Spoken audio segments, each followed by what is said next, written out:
കോഴിക്കോട് പന്തീരങ്കാവ് മുതുവനത്തറയിൽ 3 പേരെ കടിച്ചത് പേപ്പട്ടി തന്നെയെന്ന് വ്യക്തമായി. പൂക്കോട് വെറ്റിനറി കോളേജിൽ നടത്തിയ പരിശോധനയിലാണ് പട്ടിക്ക് പേയുണ്ടെന്ന് വ്യക്തമായത്. പട്ടിയുടെ ആക്രമണം നടന്ന ഉടനെ തന്നെ പരിശോധനയ്ക്കുള്ള നടപടികൾ പൂർത്തിയാക്കി. ഇന്ന് വൈകിട്ടാണ് പരിശോധനയുടെ ഫലം ലഭിച്ചത്. നിഖിൽ പ്രമേഷ് കോഴിക്കോട് നിന്ന് ചേരുന്നു. നിഖിൽ, വിവരങ്ങൾ. ബുധനാഴ്ച വൈകിട്ട് പന്തീരങ്കാവ് മുതുവനത്തറ എന്ന പ്രദേശത്ത് 3 പേരെ ആക്രമിച്ചത് ഈ പേ പിടിച്ച തെരുവുനായ തന്നെയാണ് എന്നുള്ള സ്ഥിരീകരണമാണ് ഇപ്പോൾ വരുന്നത്.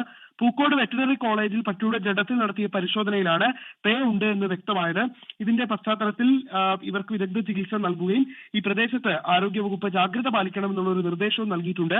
ഈ തെരുവുനായയുടെ ആക്രമണം ഈ മേഖലയിൽ വളരെ രൂക്ഷമാണ്. നമുക്ക് ദൃശ്യങ്ങൾ തന്നെ കാണാൻ കഴിയും.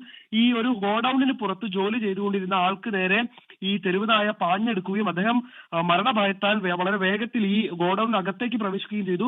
അകത്തേക്ക് ഇയാൾ കടന്നത് കണ്ടിട്ടും പിറകെ ഓടി വന്ന ഈ തെരുവുനായ അതിനകത്തേക്ക് പ്രവേശിക്കുകയും അതിനകത്തുണ്ടായിരുന്ന ആളുകളെ ആക്രമിക്കാൻ ശ്രമിക്കുകയും ചെയ്തു.